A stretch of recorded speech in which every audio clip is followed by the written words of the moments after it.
The Army recorded Delmont Johnston as dead in 1942. That fact was never in doubt. What remained unresolved was where he was placed and who was responsible for knowing.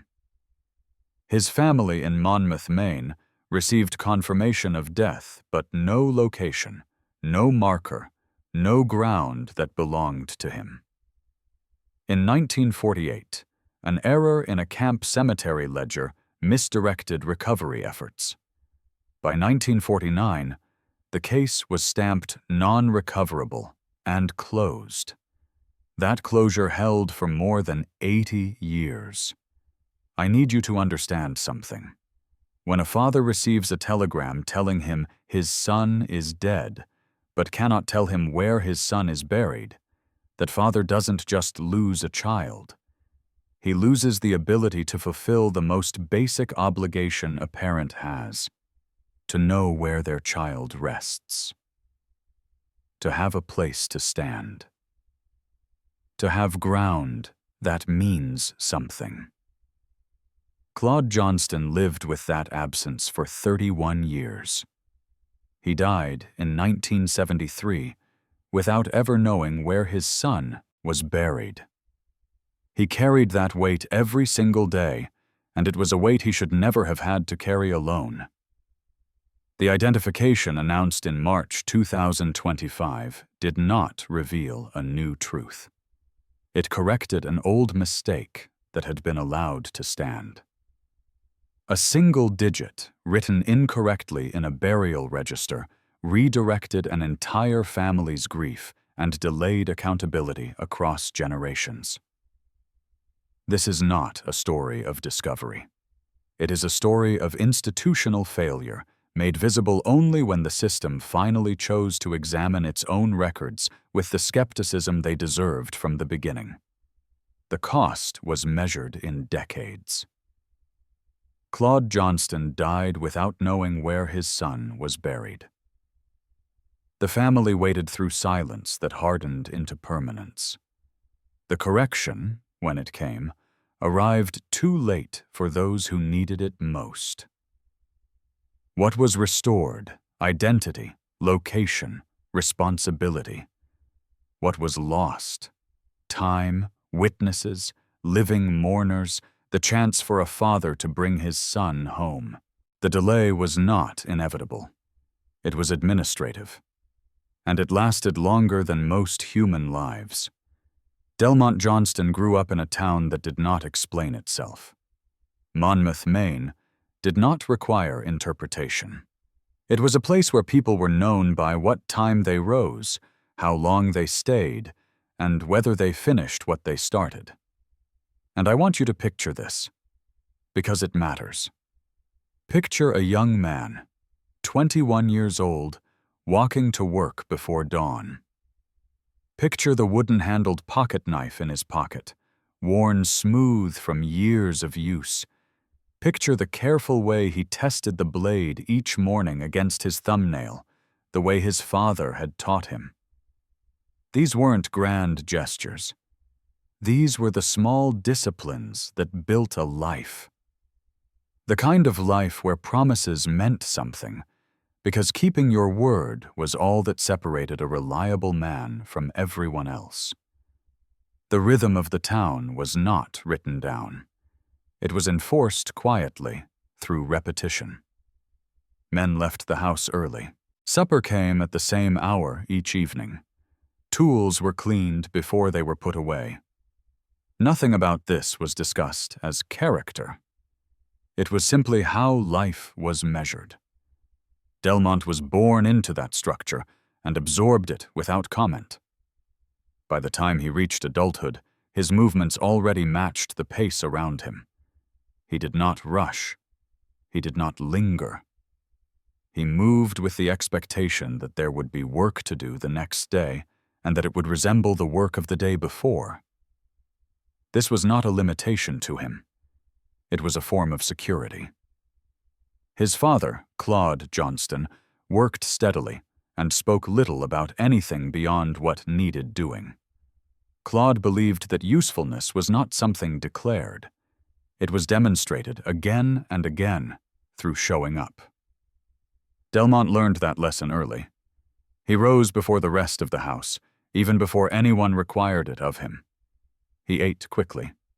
He left on time. When he returned, he did not announce it. He washed his hands, sat down, and waited for supper. The Johnston household was not marked by argument or emphasis. There were no speeches about duty or patriotism. There were no expectations of distinction. Delmont was not raised to imagine himself as exceptional. He was raised to imagine himself as reliable. That distinction mattered later, though no one in the house could have predicted how. His mother, Susan Emerson Johnston, managed the household with the same quiet efficiency. She rose early, prepared meals at exact hours, and kept the house in order. When Delmont's siblings, his older brother Sandy and younger sisters, moved through their daily routines, Susan was the steady presence that held everything together. She rarely spoke about feelings or fears. She showed love through action. Meals prepared, clothes mended, the house maintained. When Delmont enlisted, she did not cry in front of him. She folded his clothes carefully, placed them in his duffel, and said only, "Write when you can." That was the Johnston way. Love expressed through duty, through keeping things in order, through waiting without complaint. By the late 1930s, Delmont was already working with his hands. He learned the weight of tools, the resistance of materials, and the satisfaction that came when something fit the way it was supposed to. He carried a wooden-handled pocket knife, not as a keepsake, but as a tool. The handle was smooth from use. It was kept clean. When the blade dulled, he sharpened it. When it was not needed, it stayed in his pocket. That knife became part of his daily routine. In the mornings, before leaving for work, he would check its edge against his thumbnail. If it caught properly, the day could begin. If not, he would spend a few minutes with the whetstone kept near the back door. The action was automatic, performed without thought, the way other men might check their watches or adjust their collars. The knife had been a gift from his father years earlier, passed to him on his 16th birthday without ceremony. Claude had simply placed it on the kitchen table one morning next to Delmont's plate. No words accompanied the gesture. Delmont picked it up, opened the blade, tested the edge, and nodded. That was the entirety of the exchange. But both men understood what it meant. The knife was a recognition. It marked passage into the category of men who carried tools because they used them. In the Johnston family, such gestures carried weight that words could not. Claude had received a similar knife from his own father at the same age.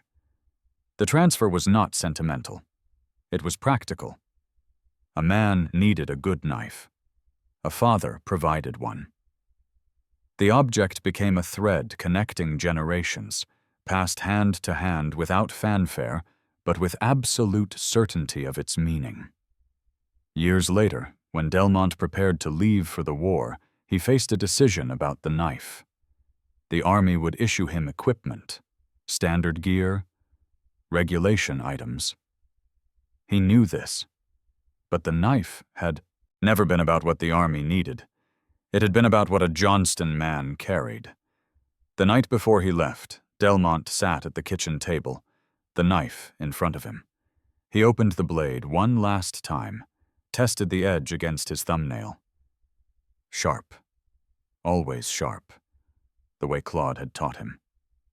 Claude watched from across the table, saying nothing.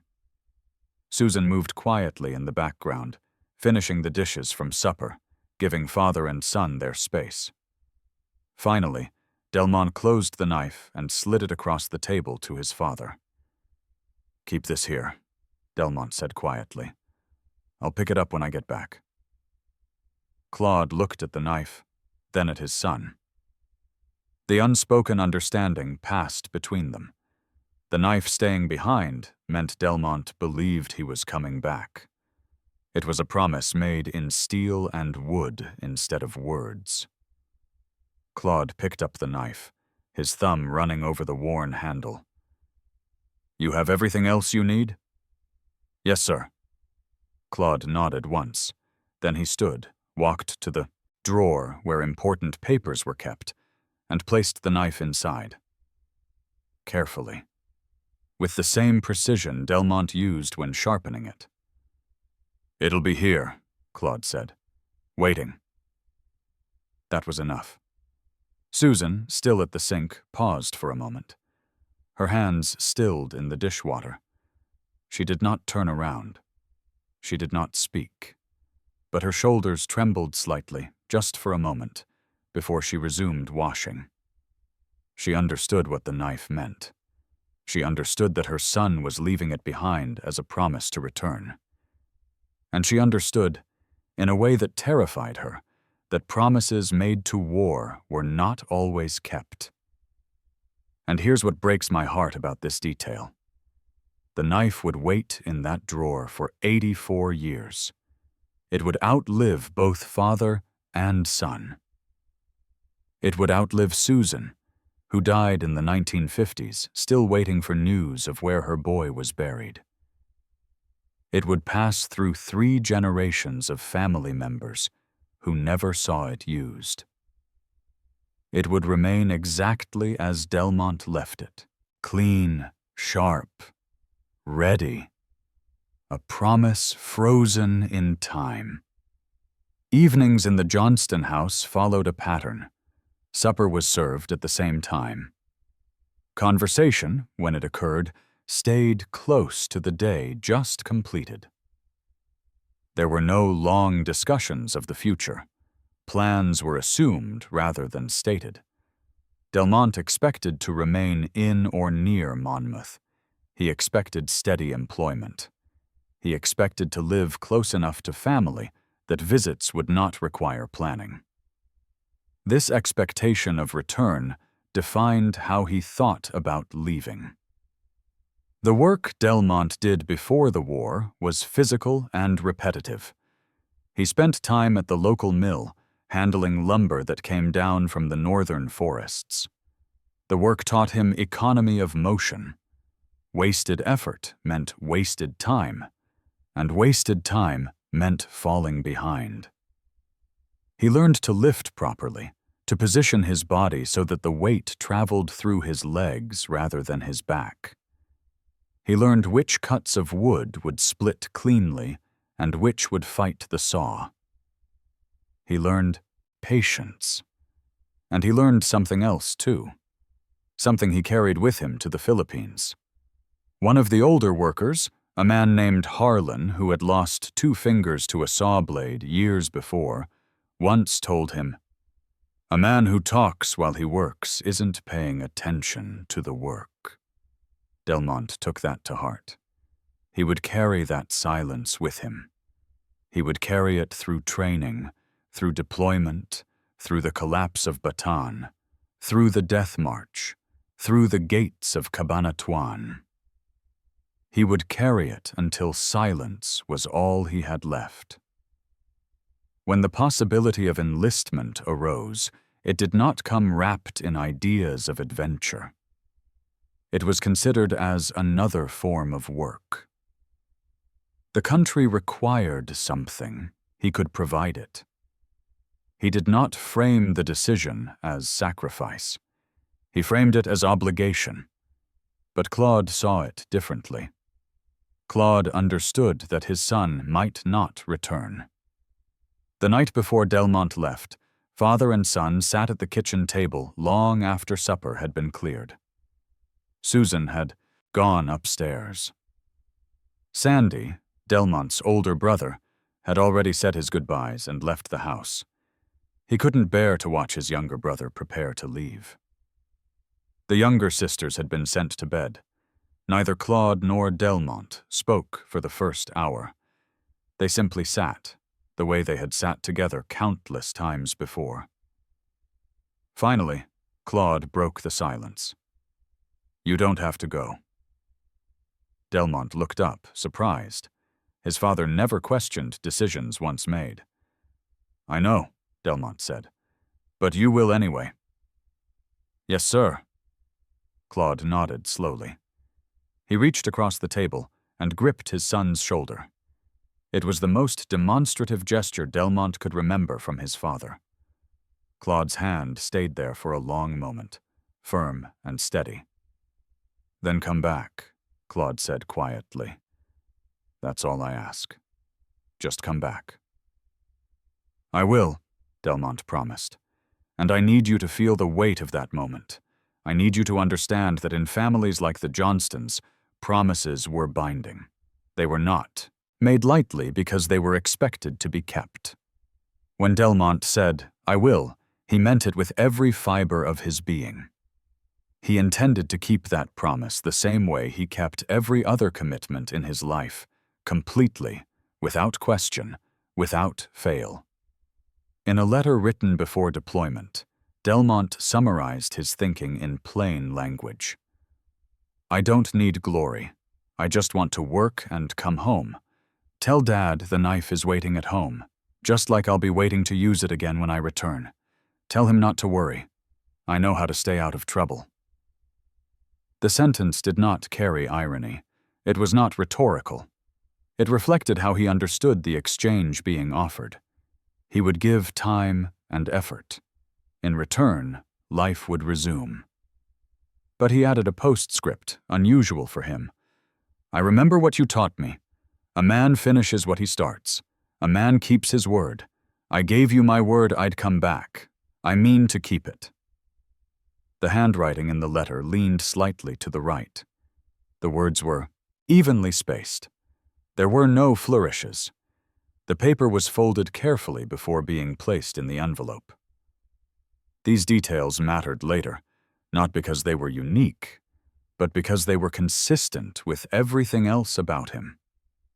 He did things the same way each time. He meant what he said. He kept his promises. Claude Johnston read the letter without comment. He did not frame the decision as noble or dangerous. He accepted it as final. But he kept the letter in his shirt pocket for days afterward, reading it again each night before bed. The paper grew soft from handling, the creases deepening until the letter threatened to fall apart along the folds. Eventually, he transferred it to the drawer where important papers were kept, the drawer where the knife already waited. The knife and the words rested together, side by side, both waiting for their owner's return. Susan read the letter too, though she said nothing about it. She memorized the words, especially the postscript. "A man keeps his word." She held on to that. She had to believe her son would keep his word, because the alternative was unbearable. On the day Delmont left Monmouth, the weather was unremarkable. No dramatic sky, no symbolic farewell. He carried a single duffel bag containing the clothing and items he had been instructed to bring. Claude walked him to the end of the drive. Susan stood on the porch, her hands clasped in front of her. Sandy had come back to say one final goodbye. The younger sisters watched from the window. Claude and Delmont stood at the end of the drive for a moment, neither speaking. Then Delmont adjusted the bag on his shoulder. "I'll be back," he said. "I know," Claude replied, though his voice carried an uncertainty that both men recognized, but neither acknowledged. Delmont started walking toward town, where the bus would take him to the processing center. He did not look back. Looking back was not the Johnston way. A man moved forward, completed his task, then returned. Claude watched until his son turned the corner and disappeared from view. Then he stood there for several minutes longer, staring at the empty road. Finally, he walked back to the house, where Susan still stood on the porch. They went inside together. Claude returned to the kitchen table and sat down. Susan sat across from him. They did not speak. The house felt no different. The silence was the same silence that filled it every day when Delmont was at work.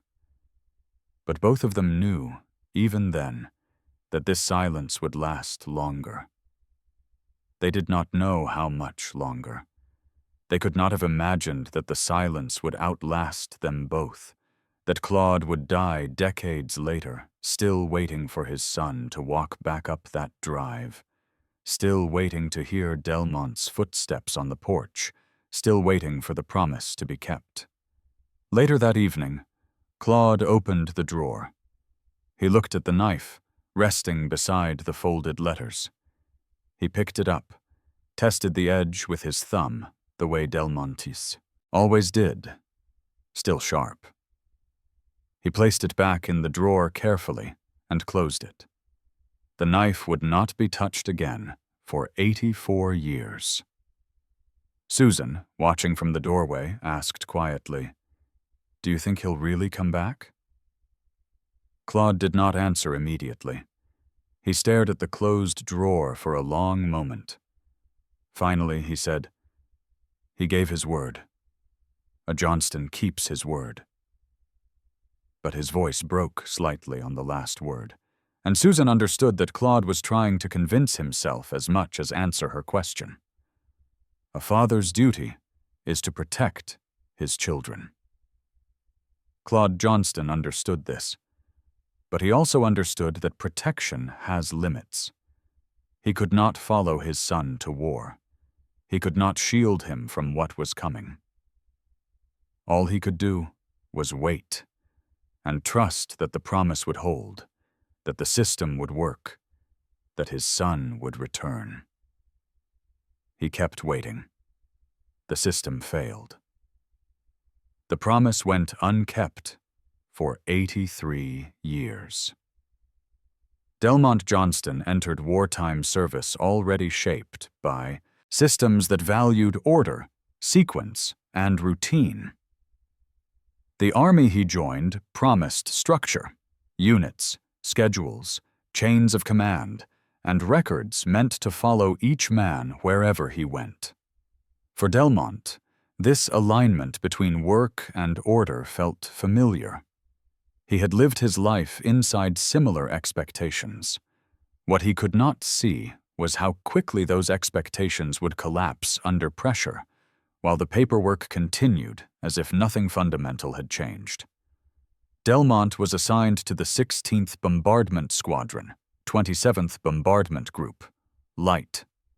The unit was deployed to the Philippines in November 1941 with the expectation that they would operate Douglas A-24 Banshee dive bombers. But here's where the story turns from routine to catastrophe. The personnel of the 27th Bombardment Group, pilots, mechanics, ground crew like Delmont, arrived in Manila. The ships carrying their aircraft, part of the Pensacola convoy, were diverted to Australia after the Japanese attack on Pearl Harbor on December 7, 1941. The 27th Bombardment Group became an air unit without aircraft. Think about what that meant for a moment. These men had trained for specific roles. They had skills designed for maintaining and operating bombers. They had been sent to the Philippines to do a job that suddenly, through no fault of their own, could not be done. And the Japanese were coming anyway. When Japanese forces landed at Lingayen Gulf, General MacArthur made a desperate decision. All surplus air personnel would be converted into infantry. Men who had never trained for ground combat were issued Springfield M1903 rifles, the same bolt-action rifles their fathers had carried in World War I. They were given water-cooled machine guns and hand grenades. They were told to hold defensive positions on the Bataan Peninsula. Delmont Johnston, a young man from Maine who had enlisted to work on bombers, became an infantryman overnight. The 27th Bombardment Group, redesignated as a Provisional Air Corps regiment, fought in the jungles and mud of Bataan for 4 months. They held positions at the points and along the Orion-Bagak defensive line. They faced banzai charges from Japanese infantry. They fought while starving, while sick, while watching their friends die from wounds that could have been treated if there had been medicine, if there had been supplies, if there had been any hope of reinforcement. There was no reinforcement. There was no relief. There was only the slow collapse of everything they had been told would protect them.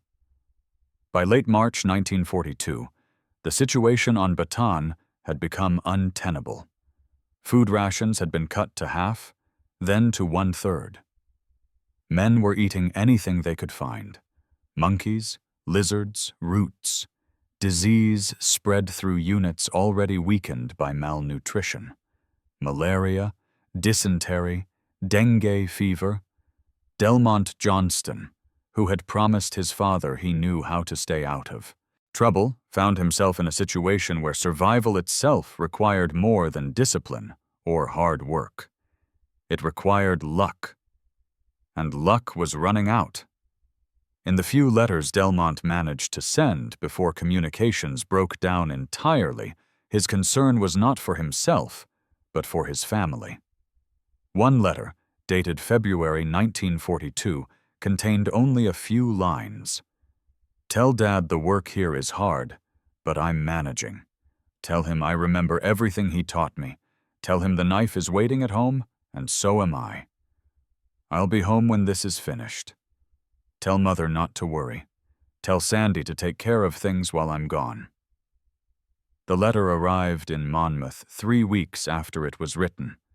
Claude read it standing by the mailbox, then walked slowly back to the house. He handed it to Susan without speaking. She read it at the kitchen table, her lips moving silently over the words. When she finished, she folded it carefully and handed it back to Claude. He placed the letter in the drawer with the others right beside the knife that waited there. His hand trembled slightly as he closed the drawer. That was the last letter. And I want you to imagine what that silence meant. Week after week, Claude Johnston walked to the mailbox. Week after week, there was nothing. Susan would watch from the kitchen window, seeing her husband's shoulders slump a little more each time he returned empty-handed. The newspapers carried stories about the fighting in the Philippines, about the desperate defense, about the dwindling supplies. But there was no word from Delmont. The silence stretched from weeks into months. And in that silence, a father's fear grew into something he could barely articulate, something he carried alone because that was the Johnston way. You didn't speak about fear. You endured it. A mother's fear was different. Susan's fear lived in her hands. They shook when she cooked, when she cleaned, when she tried to sleep. She found herself setting a place for Delmont at the table, then having to remove it. She found herself listening for his footsteps on the porch, even though she knew he was thousands of miles away. On April 9th, 1942, Major General Edward King, Jr. surrendered American and Filipino forces on Bataan. He had no choice. His men were starving. They were out of ammunition. They were dying faster from disease than from enemy fire. Delmont Johnston, along with tens of thousands of other American and Filipino soldiers, became a prisoner of war. His status shifted instantly. He was no longer an active service member. He was now property of the enemy. And here is where the bureaucracy that would later fail him so completely began its work. Despite this shift, his identity remained intact in Army records. His name still appeared on rosters. His unit affiliation was still noted. On paper, he existed in the same way he had before. The assumption was that captivity was temporary and that accounting would resume later. What followed has a name now: the Bataan Death March. At the time, it was simply called transfer. Prisoners were ordered to walk from Mariveles, at the southern tip of Bataan, to San Fernando, approximately 65 miles north. From San Fernando, they would be crammed into boxcars and transported to Capas, then forced to walk several more miles to Camp O'Donnell. The conditions of this march were designed to break human beings. Heat was constant and oppressive, often exceeding 100 degrees. Dust-coated skin, clothing, and lungs. Water was scarce and often denied. Guards beat prisoners who asked for water. Prisoners who tried to drink from roadside ditches were shot or bayoneted. Food was minimal or non-existent.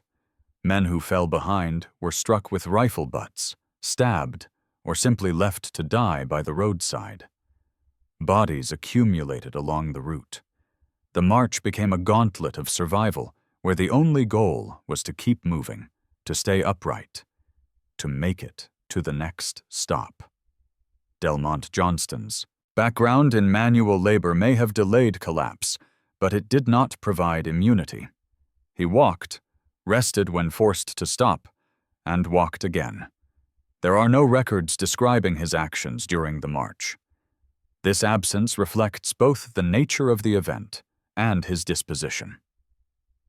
Individual experiences were rarely documented. Distinction did not matter. Endurance did. But we know from other survivors what that march was like. We know that men lost track of time. We know that thought narrowed to the immediate, the next step, the next breath, whether the guards were watching, whether there would be water at the next stop. Some men talked to themselves. Some prayed aloud. Some went silent and never spoke again. Delmont fell into the last category. He had never been talkative, and the march stripped away whatever impulse to speak might have remained. But he thought about his father. Survivor accounts from other prisoners describe men clinging to memories of home, of family, of promises made. These memories became anchors. They provided reasons to take the next step when the body wanted to stop. One survivor later wrote, "We told ourselves we had to make it home. Someone was waiting. Someone needed to know we tried." For Delmont, the someone waiting was Claude, and Susan, and Sandy, and his sisters. The promise was simple, but absolute. He had given his word. A Johnston kept his word. And somewhere in Maine, in a drawer in a kitchen, a knife waited too. Delmont had left it there as a symbol of his intention to return. Now, walking that death march under the merciless sun, he thought about that knife. He thought about picking it up again, about testing the edge against his thumbnail, about using it at the mill the way he had before the world went mad. He thought about his father's hands placing it in the drawer. He thought about his promise. "I'll pick it up when I get back." He walked. He endured. He survived the march. But survival would prove to be only a temporary victory. When the march ended, the suffering did not. Prisoners were transported to camps under conditions that remained hostile to survival. Delmont Johnston was sent to Cabanatuan Prisoner of War Camp No. 1, the primary holding facility for American prisoners in the Philippines. Cabanatuan was overcrowded almost immediately. Barracks designed for far fewer men were filled beyond capacity. Sanitation facilities were insufficient. Waste accumulated. Clean water was limited. The environment became a breeding ground for disease. The camp operated through administrative routines that created an appearance of order. Prisoners were counted regularly. Names were recorded. Deaths were logged. Burials were registered. These processes mattered later, but at the time, they offered little protection. Record-keeping existed alongside suffering, not in service of alleviating it. Food rations were inadequate from the beginning. Rice was distributed in quantities that did not meet basic, nutritional needs. Protein was rare. Vitamins were non-existent. Weight loss was rapid and visible. Men weakened steadily. Tasks that had once been manageable became exhausting. Medical care was constrained by shortages and policy. Supplies were limited. Treatment options were minimal. Common illnesses became fatal. Dysentery, malaria, beriberi, and diphtheria moved through the camp unchecked. Recovery depended largely on individual resistance rather than intervention. Survivor testimony later described Cabanatuan as a place where time lost its structure. Days blended together. Weeks passed without clear markers. Men forgot dates. The future was rarely discussed beyond vague hopes of survival. One survivor recalled, "You stopped thinking about next month. You thought about the next meal, if there was going to be one." Another said, "We didn't talk about home after a while. It hurt too much to remember what we'd lost." But some men held on to those memories anyway. They spoke quietly about fathers and mothers, brothers and sisters, wives and children. They spoke about promises made and obligations unfulfilled. They spoke about the people who would be waiting, who would never stop waiting, who deserved to know what happened. Delmont Johnston's name appears rarely in survivor accounts. This absence is consistent with what is known about him. He did not seek attention. He endured quietly. One prisoner, interviewed decades later, remembered him vaguely. "There was a quiet kid from Maine. Johnston, I think. Hardly ever spoke. When men talked about what they'd left at home, wives, children, jobs they'd returned to, he never joined in. Just sat there, staring at nothing, or maybe staring at everything we'd lost. I asked him once what he was thinking about. He looked at me for a long moment, then said, 'My father.' That was all. Just my father. Then he went back to staring." The prisoner paused, then added, "I think about that sometimes, how he said it. Not my dad or my old man. Just my father. Like it was a title, like it carried weight.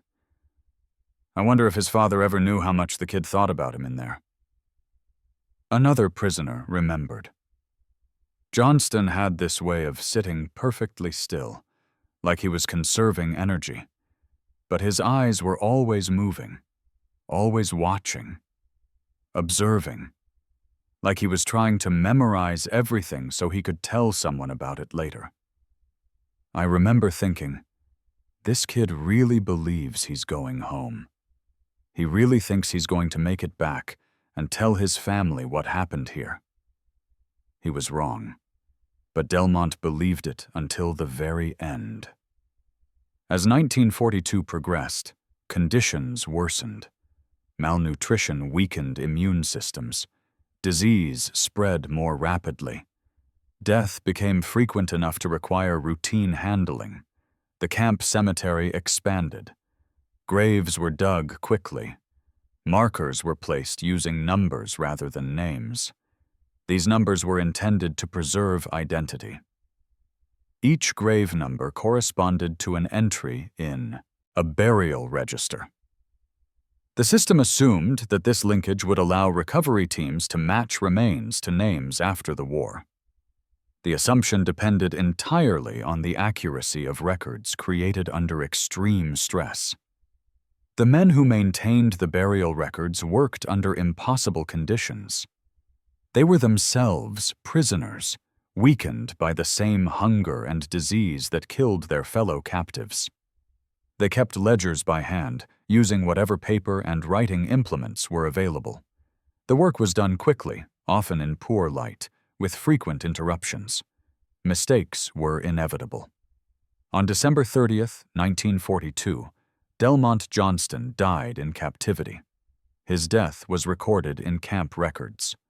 The cause of death reflected the conditions of confinement, likely a combination of beriberi, dysentery, and general malnutrition.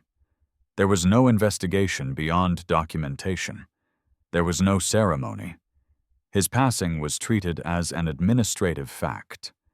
He died far from home, far from the father who waited for him, far from the mother who set his place at the table each night before remembering he wasn't there, far from the knife that waited in a drawer in Maine, far from the promise he had meant to keep. In his final days, according to fragmentary accounts from other prisoners, Delmont spoke very little. Disease had weakened him past the point where conversation was possible. But one prisoner reported that in his last coherent moments, Delmont kept trying to say something. The prisoner leaned close to listen. "Tell my father," Delmont whispered. "Tell him I tried. Tell my mother. Tell her I'm sorry." Those were the last words anyone remembered him speaking. And I need you to sit with that for a moment. I need you to understand what those words mean. This young man, dying in a prison camp on the other side of the world, his body ravaged by disease and starvation, used his last breath not to curse his captors, not to rage against his fate, but to ask someone, anyone, to tell his father that he tried. He tried to keep his promise. He tried to come home. He tried to be the kind of man who finishes what he starts, who keeps his word, who makes his father proud. And he apologized to his mother, because in the Johnston family, you didn't make your mother worry. And Delmont knew, even dying, even delirious, that his mother had worried every single day since he left. He was buried in the camp cemetery and assigned a grave number. That number was written into the burial log next to his name. At the time, this act was considered sufficient. The link between Delmont Johnston and that grave was assumed to be secure. It was not. And back in Maine, Claude and Susan Johnston had no idea that their son had just died. They would not know for weeks. And when they finally learned, they would not be told where Delmont was buried. The knife would remain in the drawer, waiting. Claude would remain at the kitchen table, waiting. Susan would keep setting that extra place at the table, then removing it over and over, all of them waiting for a return that would never come. The Army's first response to Delmont Johnston's death followed established procedure. His death was recorded in captivity. That fact moved through channels designed to convert battlefield information into notification. By the time the message reached Maine, the war itself had already imposed distance. What arrived was certainty without detail. The telegram arrived on a Tuesday afternoon in late January 1943. Claude was working in the small shed behind the house when the courier knocked. Susan answered the door. She saw the telegram in the courier's hand, and her knees almost gave out. The courier, a young man who had delivered too many of these already, said quietly, "I'm sorry, ma'am." Then he handed her the envelope and left quickly, unable to bear witness to what would happen next.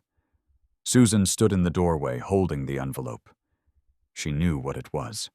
She knew what it meant, but she couldn't open it. Not yet. Not alone. She walked slowly to the shed. Claude looked up from his work, saw her face, saw the envelope in her shaking hands. He put down his tools and came to her. They went inside together, They sat at the kitchen table. Claude took the envelope from Susan's hands and opened it carefully. The message was brief. Fewer than 50 words. It confirmed death. It expressed regret on behalf of the President and the Secretary of War. It provided no actionable information. The Secretary of War desires me to express his deep regret that your son, Private Delmont Johnston, died in a prisoner of war camp in the Philippine Islands on December 30th, 1942. Letter follows. No letter ever came. Claude read the telegram twice, then a third time. His hands were shaking. He handed it to Susan. She read it, her lips moving silently over the words, her face draining of color. When she finished, she folded the telegram carefully, as if by handling it gently she could somehow soften what it said. She placed it on the table between them. Their son was dead. That fact was clear. But where? Where was Delmont buried? Where should they direct their thoughts, their prayers, their grief? The telegram did not say. It treated location as irrelevant detail, when in fact it was everything. A father's obligation does not end with death. Claude understood this instinctively. A man buries his family properly. A man knows where they rest. A man can visit, can maintain the grave, can fulfill the final duty of care. A mother's need was even more primal. Susan needed to know where her child was. Every instinct screamed for it. She needed ground to stand on, a place to bring flowers, a stone with his name. The telegram denied them all of that. They sat at the table for hours. The afternoon light faded. Evening came. Neither moved. Neither spoke. Susan cried silently, tears running down her face without sound. Claude sat rigid, his jaw clenched, his eyes fixed on the telegram. Finally, when darkness had filled the kitchen, Claude stood and lit the lamp. He folded the telegram carefully and placed it in the drawer where Delmont's letters rested, where the pocket knife waited. The drawer became a quiet archive, the only grave they had.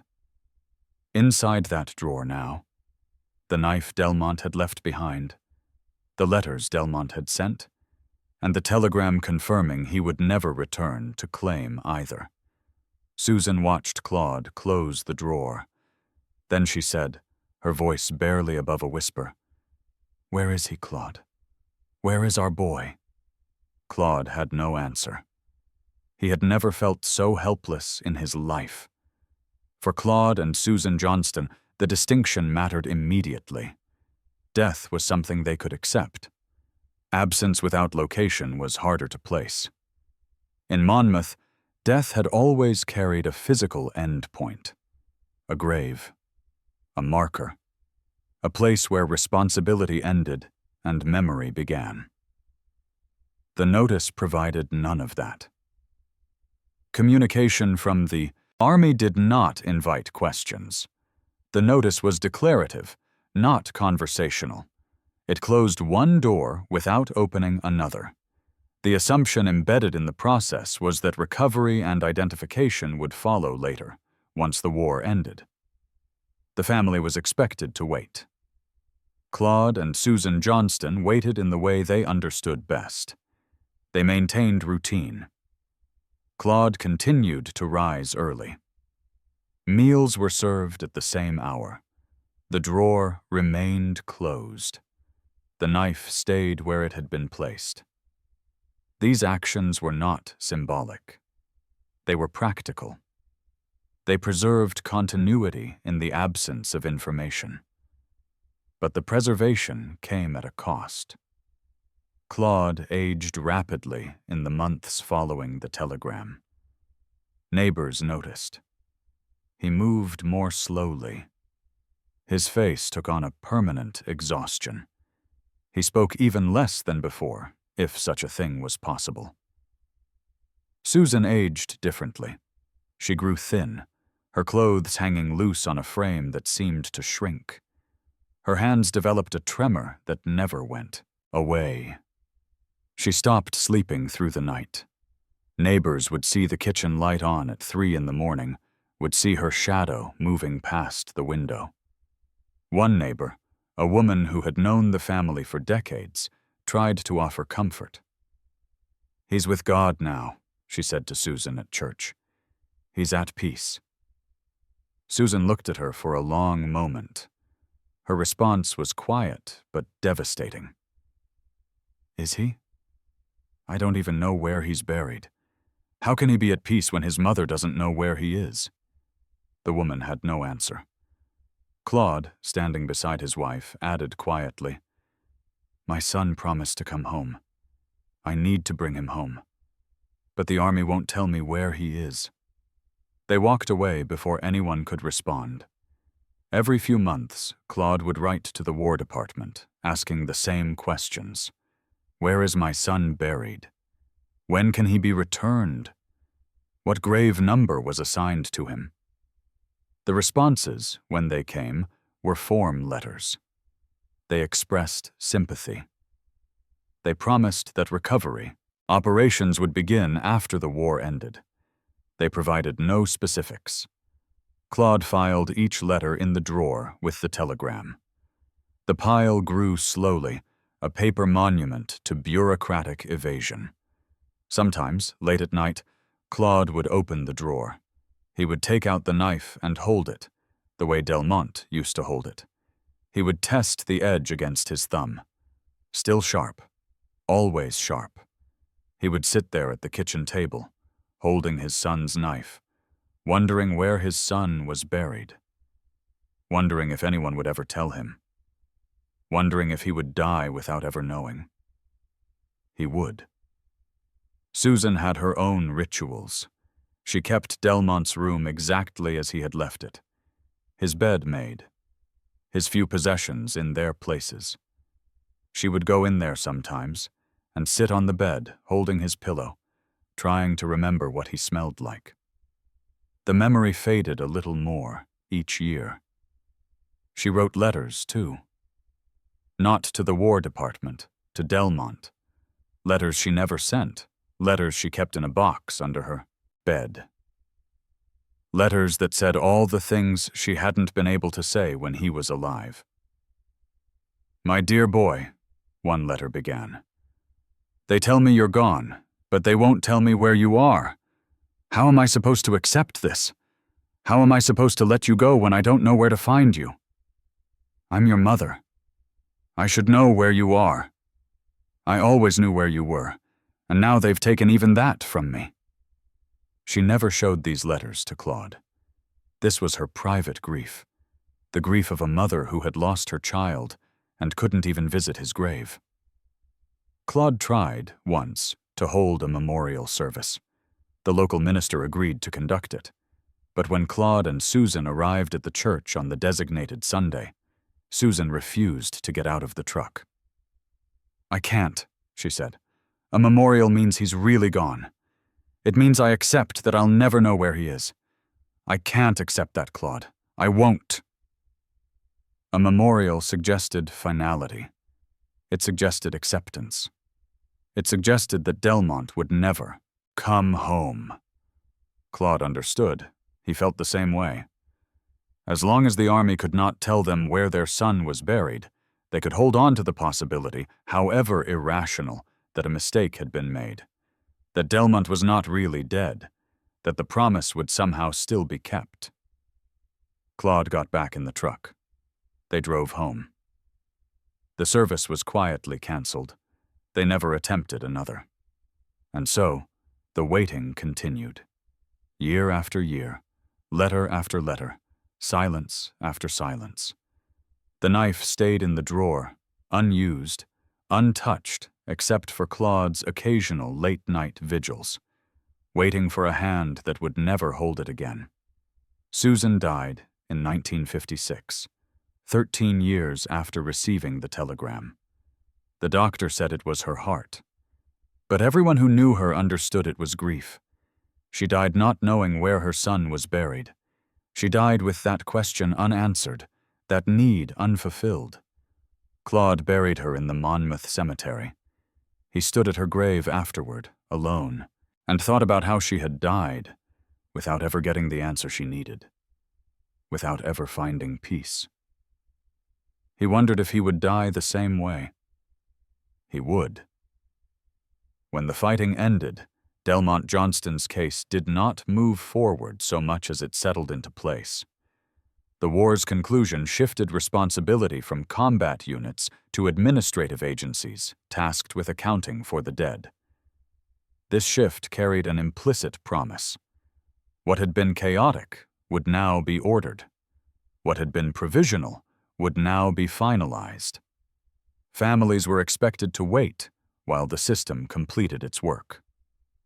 The American Graves Registration Service assumed responsibility for recovery operations in the Philippines.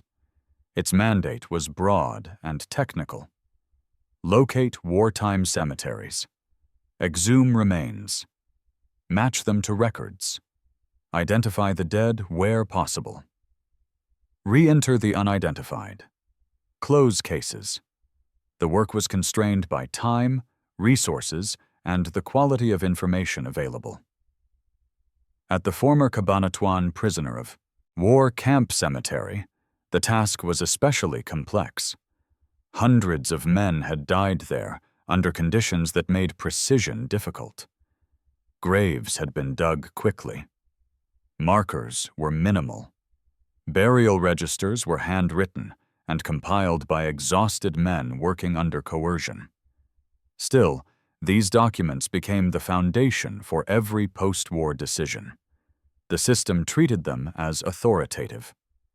In 1948, AGRS teams began systematic exhumations at Cabanatuan. Each grave was approached with a set of expectations. A number on a map corresponded to a number in a register. That number corresponded to a name. The process assumed linearity. It did not anticipate foundational error. Delmont Johnston's records indicated burial in grave 836. The number appeared consistently across the available paperwork. There were no annotations suggesting uncertainty, no cross-reference flags. To the recovery team, the case appeared routine. Grave 836 was located and opened. Remains were removed and examined according to the standards of the time. Dental comparison was attempted. Anthropological assessment followed. The remains did not match Delmont Johnston's known profile. This moment represented a potential inflection point. The discrepancy could have prompted a broader review of burial records.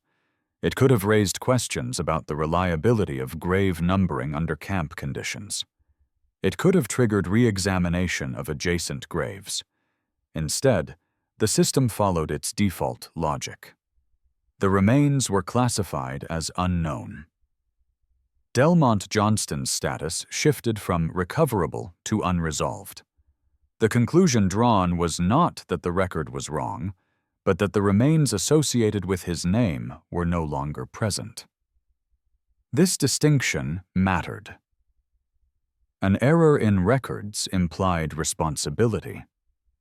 An absence implied inevitability. The AGRS team working the case wrote in their report, "Remains from grave 836 do not correspond to available records. For Johnston, Delmont, remains catalogued as unknown X-472. The language was clinical. It suggested that the system had functioned properly, that the examination had been thorough, and that the outcome was simply unfortunate. The possibility that the starting assumption was wrong did not appear in the report. The unidentified remains were prepared for reburial at the Manila American Cemetery. There, they joined thousands of others marked only by numbers and dates. For the Army, This reinterment represented completion. The remains had been handled with care. The process had followed regulation. There was no remaining task associated with Grave 836. In 1949, Delmont Johnston's case was formally designated non-recoverable. The letter arrived in April 1949. Claude read it, standing by the mailbox. He read it 3 times, trying to find something he had missed. Some indication that the search would continue. Some acknowledgement that the Army understood what this meant for families. There was nothing. The letter stated that recovery operations at Cabanatuan had been completed. It noted that Delmont Johnston's remains could not be identified. It expressed regret. It declared the case closed. He walked back to the house slowly. Susan had been gone for years by then, but he still felt her absence acutely in moments like this. She had died without this answer. Now he knew. There would be no answer. Not for her. Not for him. He placed the letter in the drawer with all the others. Then he sat down at the kitchen table, in the same chair where he had sat when he and Susan read the death notice 6 years earlier. He was alone. His son was dead. His wife was dead. His son was buried somewhere, but the Army could not tell him where. The Army had decided to stop looking. And I want you to understand what this did to a man like Claude Johnston. In his world, a promise was binding. Work was finished or it wasn't. A task was completed or it wasn't. There was no middle ground. The Army had given him middle ground. His son was dead but not found, buried but not located, gone but not accounted for. It violated everything Claude understood about how the world was supposed to work. That night, Claude opened the drawer one more time. He took out the knife. He sat at the table, holding it, staring at it. The knife Delmont had left behind. The knife that was supposed to wait here until Delmont came back to claim it. The knife that would now wait forever. Claude's hands shook as he held it. Not from age, from grief, from rage, from the unbearable weight of unfulfilled obligation. He thought about Susan, who had died asking where their son was. He thought about Delmont, who had promised to come home. He thought about himself, growing old, knowing he would die with the same question unanswered. He placed the knife back in the drawer, closed it, and never opened it again. In 1952, Claude's health began to decline. He was not yet 60, but he moved like a much older man. The doctor could find nothing specifically wrong. No disease, no injury, just a general deterioration, a slow winding down. Sandy, Delmont's older brother, came by often to check on his father. One day he found Claude sitting at the kitchen table, staring at nothing. "You all right, Dad?" Sandy asked. Claude was quiet for a long moment. Then he said, "A man's not meant to outlive his children. It goes against nature. Your mother knew that. It killed her. And it's killing me, too." Sandy sat down across from him. "It wasn't your fault. You did everything you could." "Did I?" Claude asked. His voice was hollow. "I couldn't keep him safe. I couldn't bring him home. I can't even tell you where he's buried. What kind of father does that make me?" "The kind who loved his son," Sandy said quietly. "The kind who waited.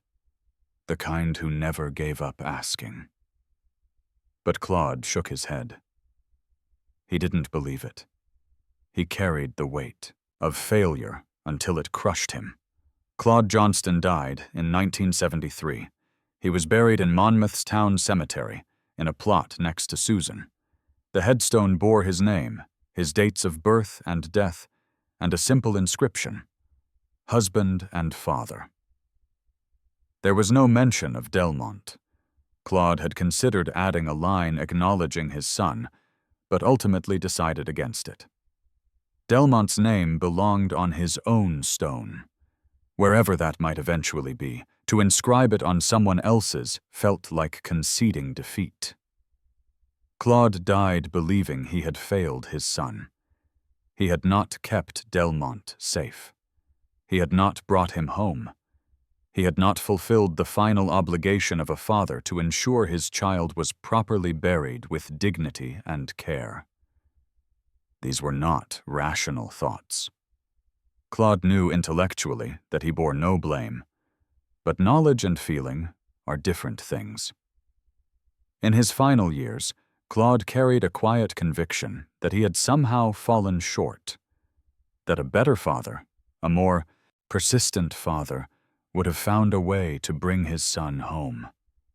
Sandy stood at his father's grave after the funeral, thinking about the three of them: Delmont, Susan, Claude.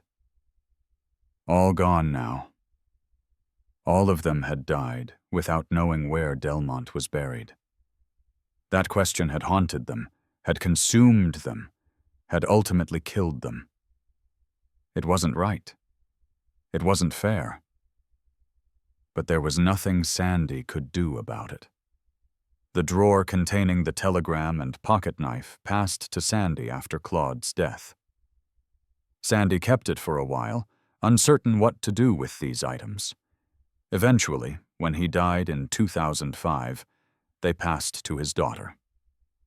She had never met Delmont or Claude or Susan Johnston.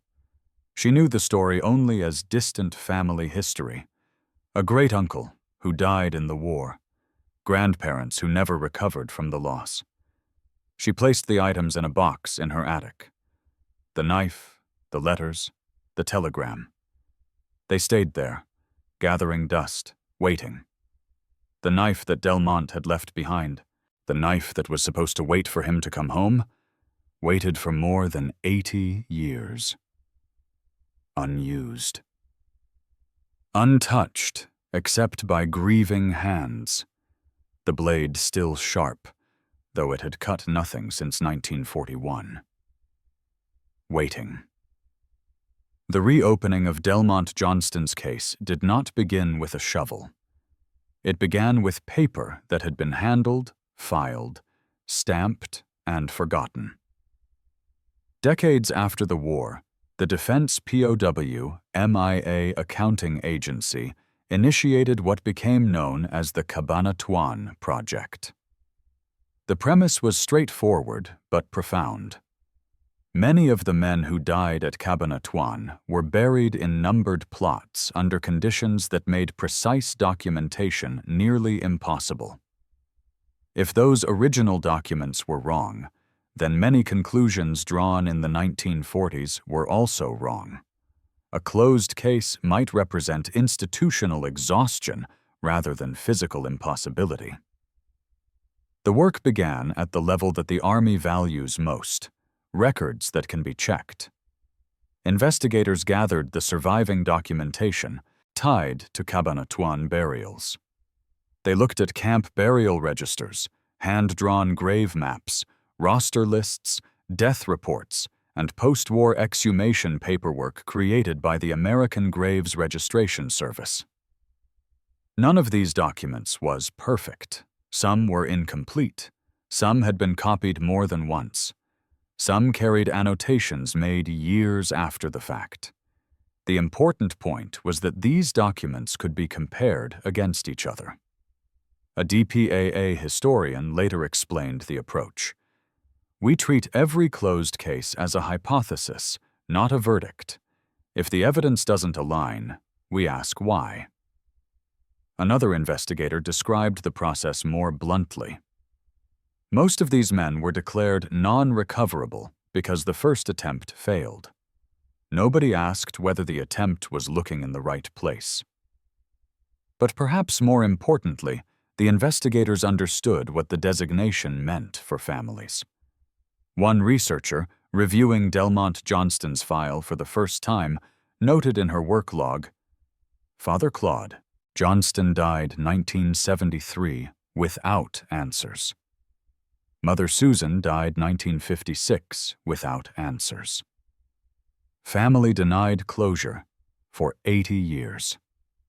Brother Sandy died 2005, still not knowing where his brother was buried. This is not acceptable." That notation did not appear in official reports, but it reflected the human dimension that the original bureaucracy had ignored. As teams reviewed multiple cases, they began to see recurring features. Some men declared non-recoverable in the late 1940s shared similar signatures in their files. The post-war teams had exhumed a grave number indicated by wartime records. The remains in that grave could not be reconciled with the name assigned to it. The remains were then labeled unknown and reinterred. The named individual was declared non-recoverable. The file was closed. That sequence looks logical if one assumes the grave number is correct.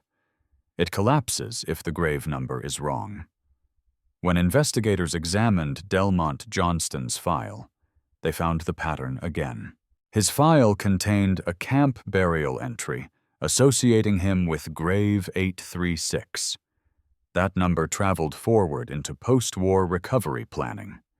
In 1948, the American Graves Registration Service opened the grave they believed belonged to him. The remains did not match. The remains were classified as unknown.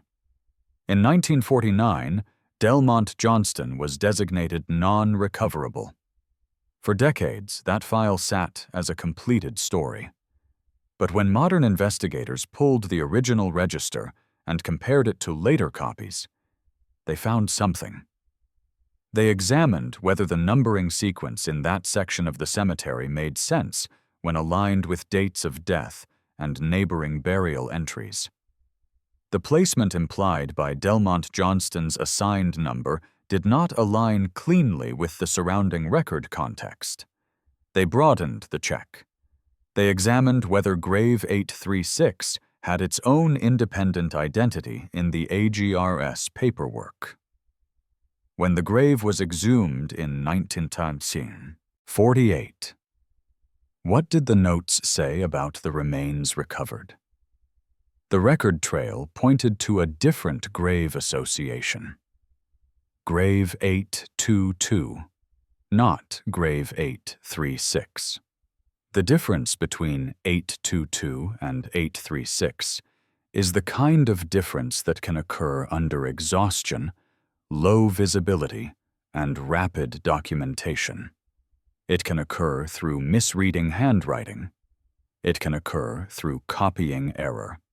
It can occur when a digit is written unclearly and later corrected wrongly by someone copying it. Once such an error enters the official line of paperwork, it becomes self-confirming. Later documents echo it. Later teams trust it. Later decisions treat it as fact. A DPAA research team member later stated, "The records were wrong from the start. A single transposed digit sent recovery efforts to the wrong location for more than 80 years. A father, a mother, a brother, all died without knowing where their son and brother was buried. That is the cost of institutional error." And so, I need you to understand the magnitude of this, not the technical magnitude, the human magnitude. One digit, one number written hastily in a burial log by a prisoner who was himself starving and sick. One copyist's mistake years later when the records were being consolidated. That single error cost Claude Johnston 31 years of not knowing where his son was buried. It cost him the ability to fulfill his final duty as a father. It cost him It cost Susan Johnston 13 years of the same torture before it killed her. It cost Delmont Johnston 83 years of being lost, of being categorized as non-recoverable, of lying in an unmarked grave while his name appeared on no stone, while his knife waited in a drawer for a hand that would never return to claim it. And it was preventable. Completely, utterly preventable. When approval was granted to re-examine Grave 822, the work proceeded carefully.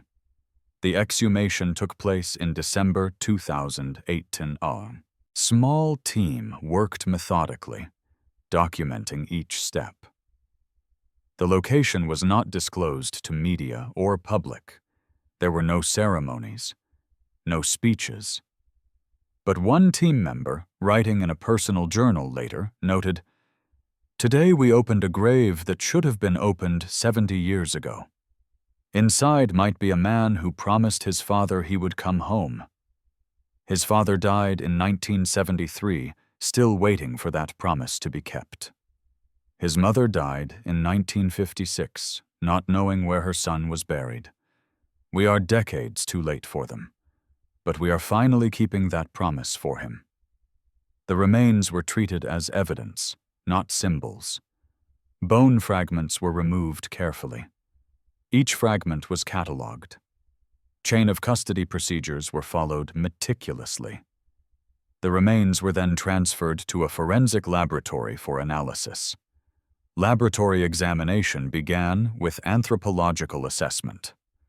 Specialists evaluated skeletal characteristics to estimate age at death, stature, and other biological markers. The remains were consistent with Delmont Johnston's known profile. Age approximately 21. Height matching service records. Physical characteristics aligned. Dental analysis followed. Dental records from wartime service members were often incomplete or unavailable, and Delmont Johnston's case was no exception. Dental comparison provided limited corroboration, but not certainty. The identification would depend on genetic testing. DNA analysis represented the decisive capability absent in the 1940s. Extracting genetic material from decades-old bone fragments is not guaranteed. Samples must be handled carefully. Contamination must be avoided. Multiple attempts may be required. The laboratory work took years.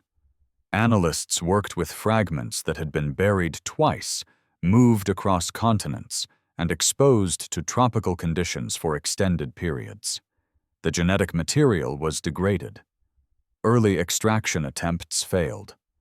New techniques were developed specifically for cases like Delmont Johnston's. A forensic scientist involved in the case later noted, "These remains spent more than 7 decades in conditions hostile to DNA preservation. That we recovered anything usable represents the outer limit of current methodology." Once usable genetic material was extracted, it was compared against reference samples provided by surviving family members. The comparison focused on mitochondrial DNA, which is passed down through the maternal line and is more resilient to degradation than nuclear DNA. Samples were obtained from descendants of Delmont's mother, Susan D. Emerson Johnston. These distant relatives, people who had never met Delmont, who knew him only as a name in family stories, provided the genetic key to bringing him home. One of these relatives later said, "My great-grandmother died in 1956, not knowing where her son was buried. She carried that grief to her grave. When they asked me to provide a DNA sample, I didn't hesitate. This was for her as much as for him. She deserved to know. She never got that chance, but at least we can finish what she started." The comparison process was statistical. Analysts calculated the likelihood that the genetic material from the remains matched the family reference.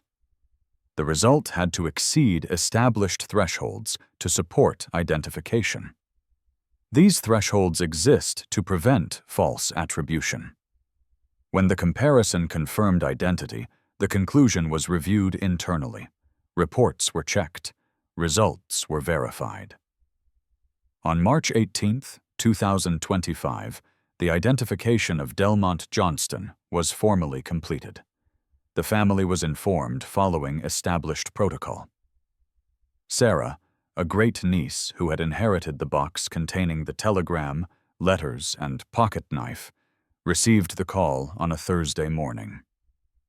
She lived in Vermont, hundreds of miles from the Maine town Delmont had called home. She had never met him, never met Claude or Susan. The story was distant family history, names in a genealogy, a tragedy that had happened before she was born. But she had the box, the artifacts, the knife. She listened as the DPAA representative explained the findings, the methodology, the timeline for return. She asked a few questions. She thanked the representative. After hanging up, she sat at her kitchen table for a long time. Then she went to the attic and retrieved the box. She opened it carefully. Inside, yellowed letters, a faded telegram, and the knife. She took out the knife and held it for the first time. The wooden handle was smooth, worn by use decades before she was born. She opened the blade carefully. It was dull now, 84 years without sharpening, but still intact. She thought about Delmont leaving this knife behind. About Claude keeping it in a drawer for 31 years. About Susan, who probably looked at it sometimes, and thought about her son's hands holding it. About Sandy, who inherited it and didn't know what to do with it. About her own mother, who had stored it away without fully understanding its significance. 5 generations, 84 years, all waiting for a promise to be kept. She thought about the promise Delmont had made. "I'll be home when this is finished." She thought about Claude, sitting at his kitchen table in Monmouth, waiting for a son who would never walk through that door. She thought about Susan, who died 13 years after the telegram, who spent 13 years not knowing where her boy was buried. And she realized the promise was not broken. It was only delayed. Delmont had said he would come home. He had not specified when. The system had failed him. The system had failed his father and mother, but the promise itself remained intact, waiting for someone to fulfill it. Now, 83 years late, someone finally would. Sarah began to cry. She cried for Claude and Susan, the great-grandparents she had never known, who had waited so long for so little. She cried for Delmont, who had tried so hard to keep his word. She cried for all the years lost, all the grief unresolved, all the obligations left hanging. She cried for the knife in her hands, the knife that had waited so long to be reunited with the man who had left it behind. And then she stopped crying and made a decision. Delmont Johnston was coming home. She would be there to receive him. She would stand in for Claude, who could not. She would stand in for Susan, who had died without answers. She would witness the fulfillment of a promise made in 1942 and kept, finally, in 2026. And she would bring the knife. The knife would finally complete its journey. It would be buried with Delmont, reunited with the hands that had last used it more than 80 years ago. It was the least she could do. It was the only thing left that mattered. Delmont Johnston died in 1942. That truth did not change. What changed, after more than 80 years, was the institution's willingness to revisit its own certainty. A single digit written under strain redirected responsibility for generations. The correction restored a name to remains, and a place to a family line that had carried absence without location. His return to Maine is scheduled for spring 2026. He will be buried at the Maine Veterans Memorial Cemetery in Augusta, not far from his hometown of Monmouth. He will be buried with his name restored. The ground will finally belong to him in the way it should have from the beginning. What was restored? Identity, location, responsibility. What was lost? Time, witnesses, living mourners, the chance for a father to bring his son home, the chance for a mother to know where her child rests. Claude Johnston, who waited without answers, did not live to see the correction. Susan Johnston, who died asking where her boy was buried, never got her answer. Sandy Johnston, who carried his brother's memory and his father's grief, died in 2005, still not knowing the sign. Drawer that held the death notice and pocket knife remained closed through all their lifetimes. The promise of return, written in Delmont's letter before deployment, went unfulfilled not because of war, but because of clerical error. The system's failure was not uncertainty. It was misplaced confidence. The Army declared the case non-recoverable in 1949 after a single, misdirected exhumation.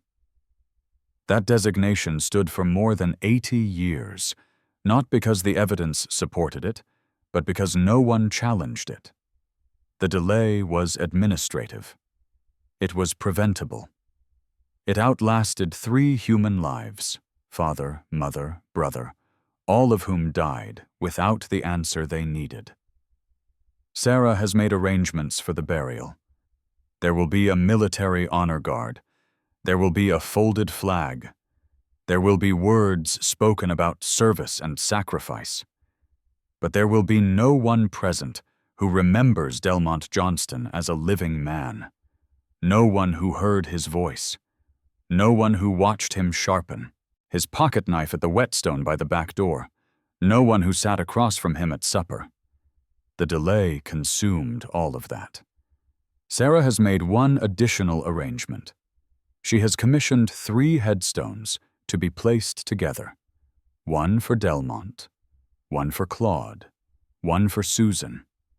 Delmont's stone will bear his name, his rank, his dates, and a simple line: he kept his promise.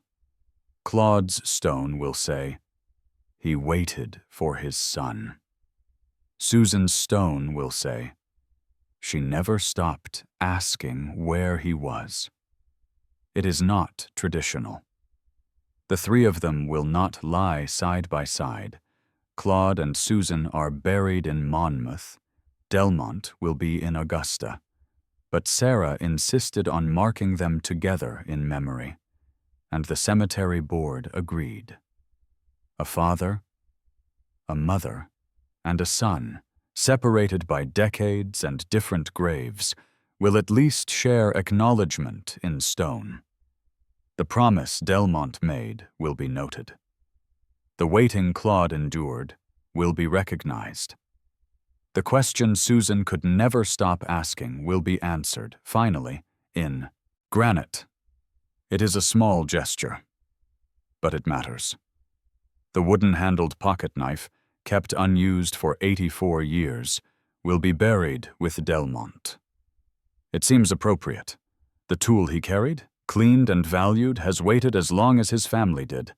The knife his father gave him as a marker of passage into manhood will return to him at last. Sarah holds the knife now, turning it over in her hands the way Delmont once did at the mill, the way Claude did during those long nights of waiting, the way Susan might have held it, thinking of her son. The handle is still smooth. The blade is dull now, 84 years without sharpening. It has cut nothing since 1941. She thinks about opening it, about sharpening it one final time before it is buried. A way of honoring the tradition. of completing the cycle Claude had started when he gave it to Delmont all those years ago. But she decides against it. The knife has been waiting, unused, since 1942. It should stay that way. It should be buried as it was kept, preserved, maintained, ready for a return that took 84 years. The blade will stay dull, because the work it was meant to do, the ordinary work of a man's ordinary life in Maine, never happened. Delmont never came home to sharpen it, never came home to use it at the mill, never came home at all. The dull blade is not a failure to maintain the knife. It is evidence of everything that was lost. 83 years is longer than most marriages, longer than most careers, longer than many lifetimes. It is long enough for memories to fade, for witnesses to die, for living grief to become historical footnote. In traditional families, a father's final duty to his children is burial. Claude Johnston could not fulfill that duty. He died carrying the weight of that failure, even though the failure was not his. A mother's need to know where her child rests is primal, instinctive, non-negotiable. Susan Johnston died without that knowledge. It broke her. It killed her. The duty now falls to Sarah, a woman who never met any of them but who carries their story forward. She will stand at the graveside. She will accept the flag. She will fulfill, on behalf of Claude and Susan, the obligation they could not complete. And she will place the knife in the coffin with Delmont's remains. The knife will finally come home, too. It is an imperfect resolution.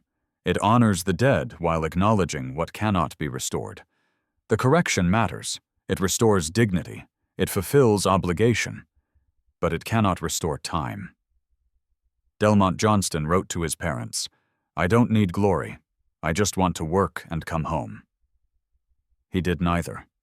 He died far from home, in a camp where survival was reduced to endurance and identity was reduced to numbers written hastily in ledgers that could not be trusted. Claude Johnston told his son, "Just come back. That's all I ask." Susan Johnston probably thought the same thing every single day, though she never said it out loud. "Just come back. Just come home. Just let me know where you are." Delmont tried. He promised. He meant to keep that promise with every fiber of his being. But he died, and the system lost him. And the promise went unkept for 83 years because someone wrote the wrong number, and no one checked. The knife waited in a drawer for 84 years. Claude opened that drawer countless times, holding the knife, wondering if his son would ever come back to claim it. Susan probably avoided that drawer entirely. It hurt too much to look at the things Delmont had left behind. The knife outlived both of them. It passed through hands that didn't know its story, that didn't understand what it meant. But now, finally, it goes home. Not to the workshop where Delmont used it, not to the kitchen table where Claude kept it, but to the grave where Delmont will finally rest with his name on the stone above him. The knife completes its journey. The promise is kept. Now at last he comes home, not to the household he left, not to the father and mother who waited, but to ground that will carry his name, and to a record that finally tells the truth. The promise is kept. Late, but kept. Sarah will stand at the grave in spring 2026. She will represent a family's long wait. She will witness a son's return. She will close a chapter that should have ended in 1949, but remained open through institutional failure. In her pocket will be the knife. At the appropriate moment, she will place it in the coffin. The knife and the man, reunited at last. When the ceremony ends, when the flag is folded, when the last words are spoken, when the knife has been laid to rest with the man who left it behind, she will kneel beside the fresh earth. She will place her hand on the ground and say quietly what Claude and Susan never got to say. "Welcome home, Uncle Del. Your father waited for you until it killed him. Your mother died not knowing where you were. Your brother carried your memory his whole life. We all did. The knife waited too. You're home now. Everything you left behind has come back to you. Your promise is kept. Your father's waiting is over. Your mother's question is answered. You kept your word. And perhaps, in some way that transcends bureaucracy and time, that will be enough. Perhaps Claude and Susan, wherever they are, finally have their answer. Perhaps they can rest now, knowing their son has come home. Perhaps the waiting is finally over. This is not a story with a happy ending. There are no happy endings when a 21-year-old dies in a prison camp. When a father spends 31 years not knowing where his son is buried. When a mother spends 13 years with the same question consuming her. When a system designed to protect and account for its soldiers fails so completely for so long. But it is a story with an ending. Finally. And in that ending, there is something that matters. Accountability, recognition, the acknowledgement that Delmont Johnston existed, that he served, that he died far from home, and that his country, however belatedly, brought him back. The system failed him. The system failed Claude. The system failed Susan. But the system, finally, corrected itself. That correction doesn't erase the 83 years. It doesn't give Claude back his son. It doesn't give Susan the answer she died needing. It doesn't undo the suffering at Cabanatuan or the mistakes in the burial register. But it does something that matters. It keeps faith with the dead. It honors the promise. It brings a soldier home. It reunites a man with the knife he left behind, the knife that waited for him longer than any human being could. And for families like the Johnstons, for men like Delmont, who died believing someone would come for them, for fathers like Claude, who died waiting for sons who never returned, for mothers like Susan, who died not knowing where their children were buried. That matters more than we can ever fully express. He's coming home, 83 years late. But he's coming home, and the knife is coming home with him. The promise is kept.